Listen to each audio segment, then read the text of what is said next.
반갑습니다. 벌써 12월이 셋째 주에 접어들고 다음 주면 벌써 크리스마스입니다.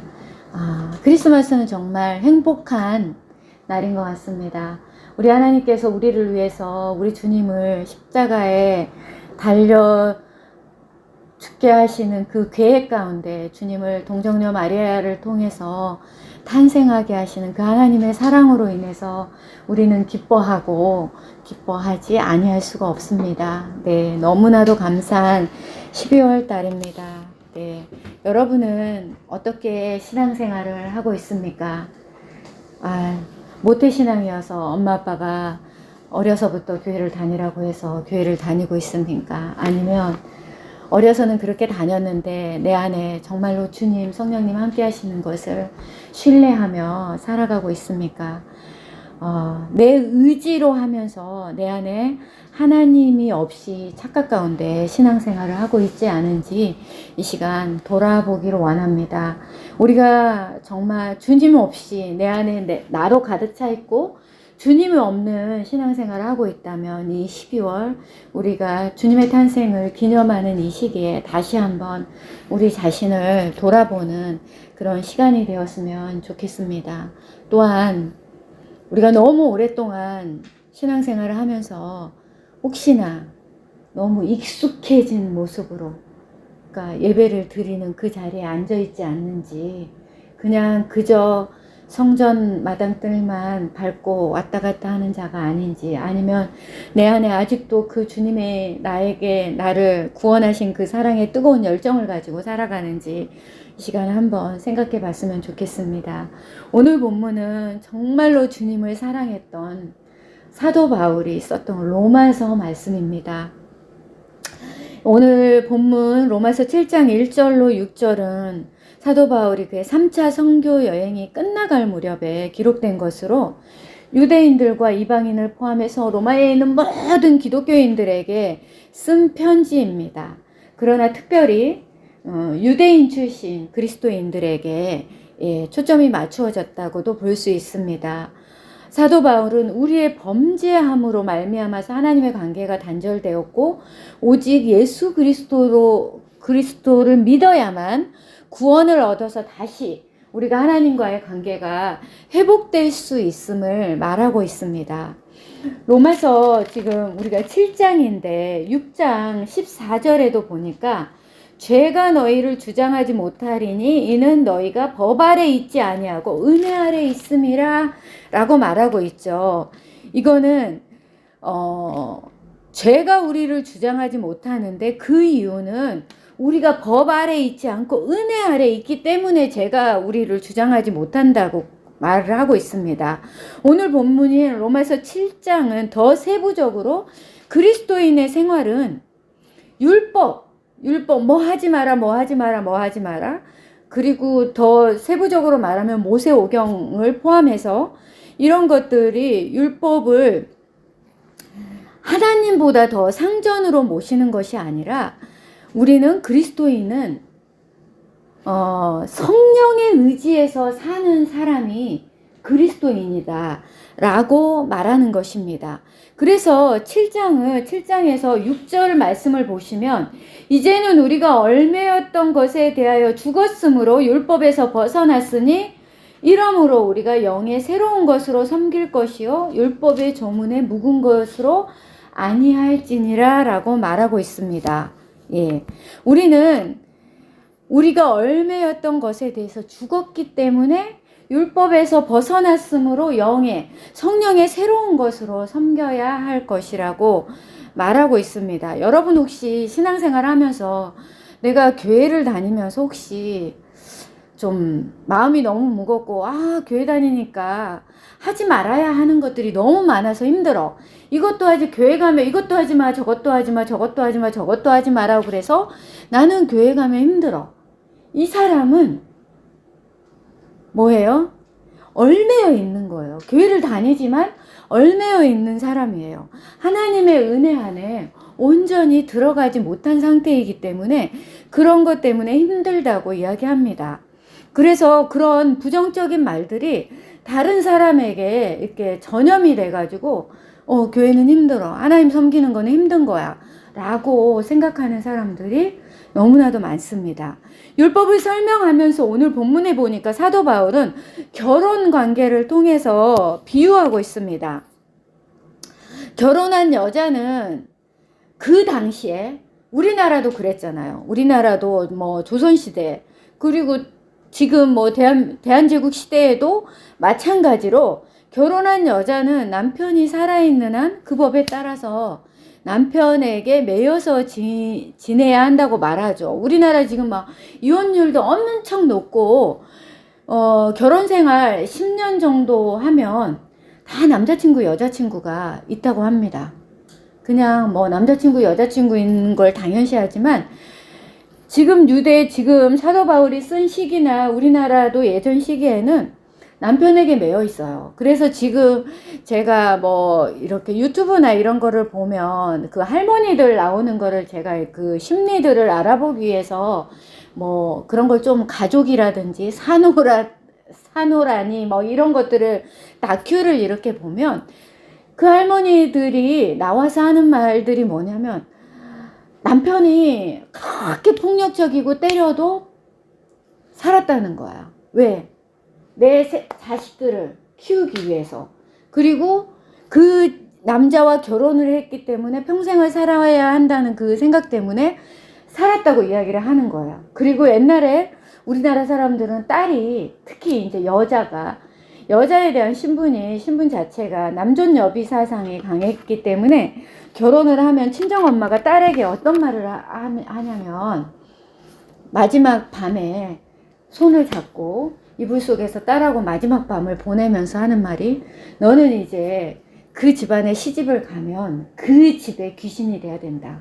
이게 뭔 말이냐면 너는 죽어서도 그 집 사람이다 이거예요. 그러니까 그러니까 우리나라도 그런 그 얼매이는, 그러니까 여자가 남편에게 얼매이는 그런 문화 가운데 동서양을 막론하고 그런 문화가 있었습니다. 그래서 그 당시에도 사도 바울이 쓸 때도, 그러니까 사도 바울이 지금 율법하고 은혜에 대해서 설명을 하면서 남편과 여자의 결혼 관계를 비유해서 설명을 하는 거예요. 그래서 남편이 살아있는 한은 그 법에 따라서 남편에게 매여서 지내야 한다라는 거예요. 그러면 그 여자가 그 남편에게서 놓이기 위해서, 자유함을 얻기 위해서는 어떤 방법이 있나요? 남편이 죽든지 여자가 죽든지 둘 중에 한 명이 죽으면은 그 법에서 자유해질 수 있어요. 그쵸? 그러니까 남편이 죽으면 더 이상 그 법적인 이유로 남편에게 얽매일 필요가 없잖아요. 그래서 그 여자는, 남편과 사별한 여자는 다른 남자와 재혼을 해도 이게 법적으로 아무 문제가 없는 거예요. 그래서 왜냐하면 남편이 죽은 후에는 아무런 제약을 받지 않기 때문입니다. 예. 지난날에 유대교의 율법이 우리에게 있어서는 그 당시에도 마찬가지고 남편이고 주인이었어요. 그 율법이 상당히 중요했다는 거죠. 그쵸? 그러나 우리는 이제 예수님이 오셔서 우리가 그리스도와 함께 십자가에 죽었으므로 우리는 율법과 한 결혼은 무효가 돼요. 우리가 죽었기 때문에. 우리가 죽었고 그리스도와 함께 십자가에서 죽었죠. 그렇기 때문에 율법과 한 결혼은 무효가 된다는 거예요. 그래서 이제 더 이상 율법은 우리를 지배할 수 없고 그리스도께서 살아나신 것처럼 우리도 새로운 피조물이 된 것입니다. 다시 말하면 죽은 자 가운데서 살아나신 분과 우리가 결혼한 거예요. 우리에게 선한 열매를 맺게 하려고, 하나님을 위한 선한 일을 하게 하려고 이 결혼이 이루어진 것입니다. 우리가 육신에 매여 살 때는 죄 많은 욕망이 아직 우리 안에 있어서 하나님이 명령하는 것은 무엇이나 거역하고 죄에 물든 행실, 즉 죽음으로 인한, 이게 아까 본문에 말하는 사망에 이르는 열매를 맺었었어요. 그러나 이제는 더 이상 율법이나 관습에 매일 필요가 없습니다. 그런 것에 사로잡혀 있던 우리는 이미 죽고 지금은 하나님을 섬기는 참다운 인간으로 태어났기 때문입니다. 우리는 이제 새로운 방식으로 우리의 마음과 뜻을 다해서 하나님을 섬겨야 합니다. 예, 율법은 하나님의 뜻을 가르치지만 그것을 따르는 능력을, 그거를 따르게 할 능력을 주지 못합니다. 오늘 1절에서 3절에 보니까 너희는 그 법이 사람이 살 동안만 그를 주관하는 줄 알지 못하느냐라는 말씀에서 율법이 죽은 사람에게는 어떻게 할 권리가 없다는 것을 말하고 있어요. 죽은 사람은 예전의 기존과 그 다른 위치로 돌아간다는 걸 보여주는데, 그것은 뭐냐면 율법의 적용의 대상에서 벗어난다는 거예요. 그쵸? 율법의 그 한계를 설명을 하고 있어요. 당시 가부장적 결혼 제도에서 결혼한 여인은 남편에게 한평생 매여 살았어요. 우리나라도 마찬가지고, 만약 여인이 다른 남자와 결혼에 준한 관계를 맺는다면 그거는 간음한 것이고 남편에게 죄를 짓는 거예요. 그러나 남편이 죽거나 여자 자신이 죽으면 남편에게서 해방되고 자유할 수 있다라는 거예요. 이거는 지금 결혼을 통해서 율법과 은혜에 대해서 비유로 설명하는 것이지, 뭐 남편이 죽기를 바라거나 여자가 죽는 거 뭐 이것을 말하는 게 전혀 아닙니다. 4절에 보면 우리가 그리스도의 몸으로, 즉 주께서 십자가에 달려 돌아가심으로 율법에 대하여 죽게 되었다고 우리의 상태를 말하고 있습니다. 율법을 남편에 비유하고 남편은 죽을 수 있지만 솔직히 말하면 율법 자체는 죽지 않잖아요.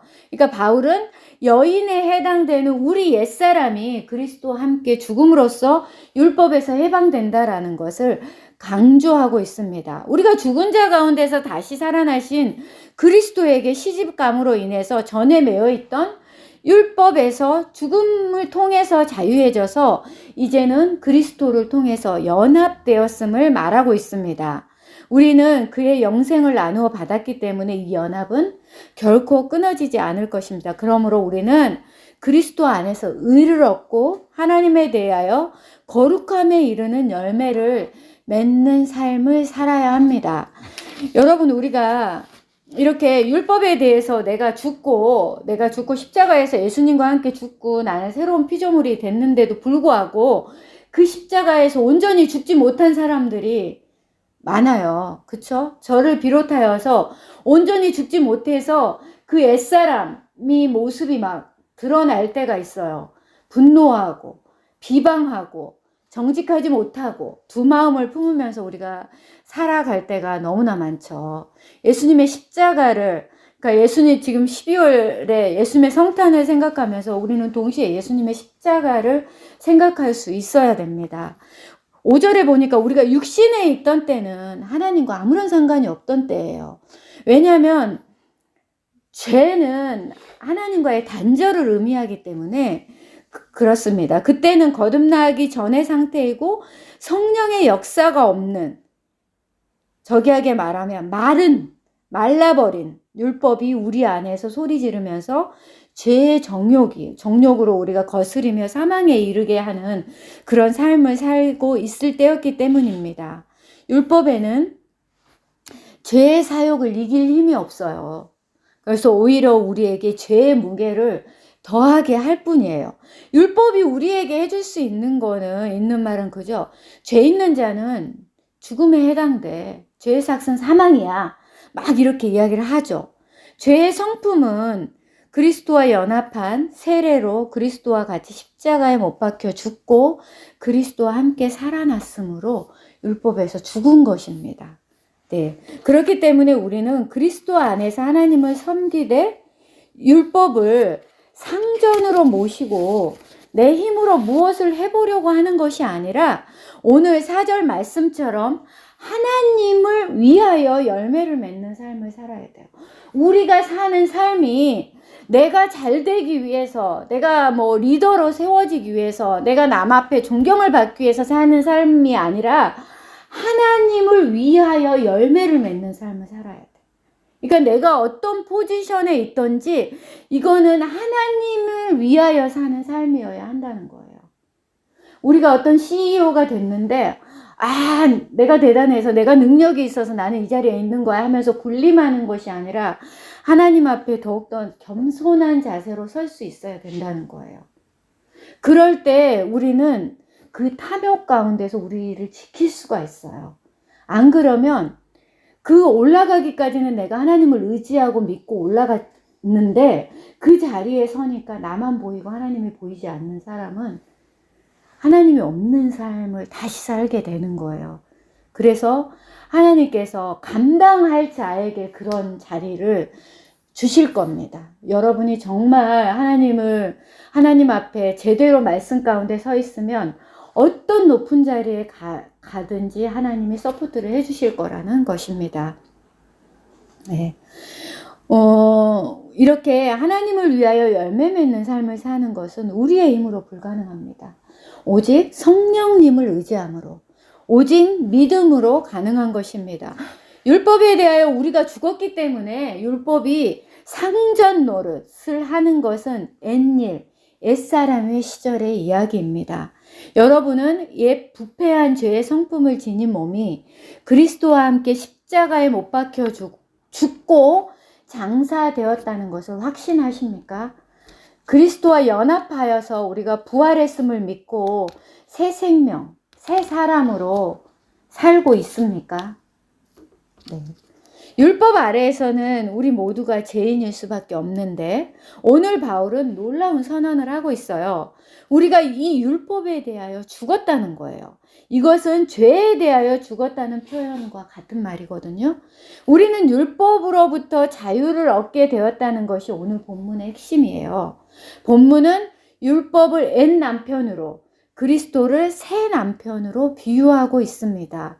우리가 예배 처음에 선포했던 그 말씀과 같은 내용이죠. 길은 하나입니다. 옛 남편에서 벗어나는 길은 딱 하나예요. 내가 죽는 거예요. 율법은 죽지 않잖아요. 그대로 있잖아요. 내가 죽는 거예요. 율법과 우리 사이의 관계가 내가 그리스도와 함께 죽음으로 말미암아서 율법의 주문에서 끌려갈 이유가 없어져 버렸다는 거예요. 율법이 우리를 끌고 갈 수 없다는 거예요. 우리가 그리스도와 함께 죽는 죽음으로 옛 남편인 율법과의 관계에서 변화가 일어난 거예요. 그렇죠? 그 율법의 의무와 책임에서 벗어나 우리는 자유의 몸이 되었습니다.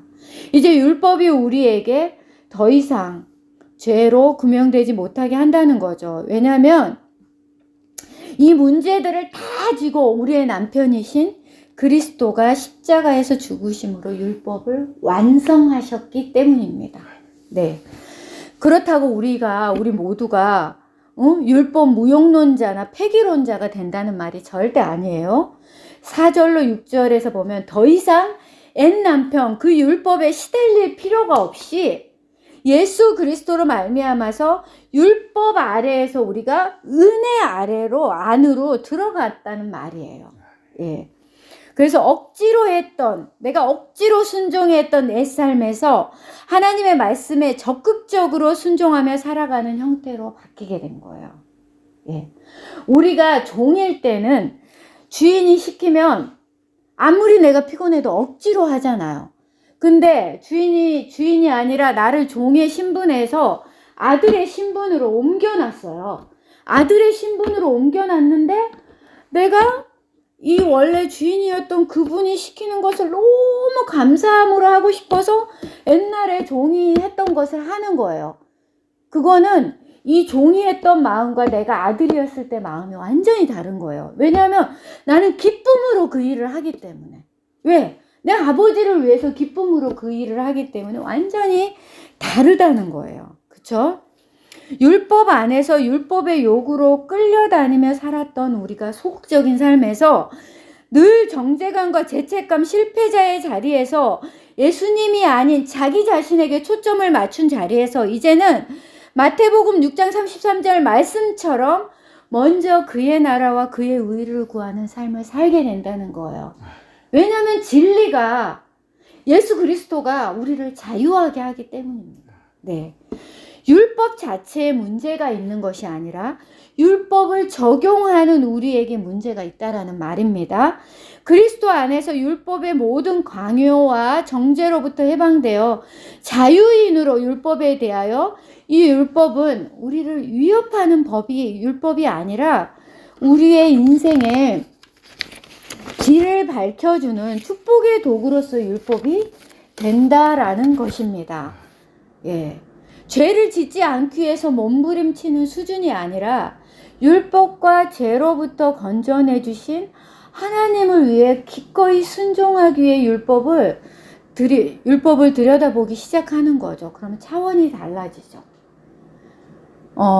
율법으로 막 술 먹지 말고 포도주와 독주를 마시지 말고 나시린들에게 이야기하잖아요. 그러면 나는 포도주와 독주를 마시면 안 돼. 이렇게 하는 마음 자세가 아니고, 내가 우리 하나님을 너무나 사랑하기 때문에, 내 하나님, 내 몸이 성전이기 때문에, 나는 그냥 내 몸이 성전인데 포도주와 독주를 그냥 안 마시고 싶어. 하나님 앞에 나는 더 정결한 모습으로 나아가고 싶어. 이거예요. 이 자유함이에요. 왜 술을 마십니까? 술 마시면 안 돼. 술 마시면 하나님이 죄를 줍니다. 이게 아니라는 거예요. 그쵸?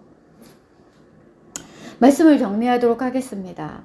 십자가의 은혜를 아는 그리스도인들은 더 이상 죄의 문제로 씨름하지 않고 율법의 문자적인 것에 얽매이지 않습니다. 율법은 지키지 않으면 두려움을 줘서 사망에 이르는 열매를 맺게 하지만, 은혜 아래 살아가면 감격과 감사가 있습니다. 예. 혹시 내 삶에 감사가 없습니까? 한번 생각을 해보시기 바랍니다. 2022년 12월입니다. 감사가 넘치십니까? 여러분은 하나님의 은혜 가운데 살아가고 있는 자입니다. 율법 아래 사는 삶은 자기 힘으로 끌고 가는 삶이에요. 그래서 지칠 수밖에 없거든요. 나는 교회를 열심히 다니고 날마다 새벽 기도를 하며 그렇게 하는데 난 너무 지칩니다. 한번 돌아봐야 될 것입니다. 그러나 하나님의 은혜가 나를 덮으시면 그 은혜의 힘이 나를 인도하십니다. 예. 은혜를 남용할 때 우리는 값싼 은혜의 딜레마 가운데 있지만, 그 은혜가 예수님의 핏값이라는 것을 인지한다면 우리는 성령 안에서 귀한 은혜 가운데 살아갈 수 있습니다. 율법이라는 남편이 죽기 전에는 율법에 매여 있기 때문에 떠날 수 없지만, 그리스도 예수를 통해 율법에 대하여 죽었으므로 율법에 매일 필요도 없고 죽은 율법을 삶의 원리로 삼을 필요도 없습니다. 그리스도께서 우리를 대신하여 죽으셨지만 그리스도만 죽으신 것이 아니라 우리도 그 죽음에 참여했고 새로운 신분을 얻게 된 것입니다.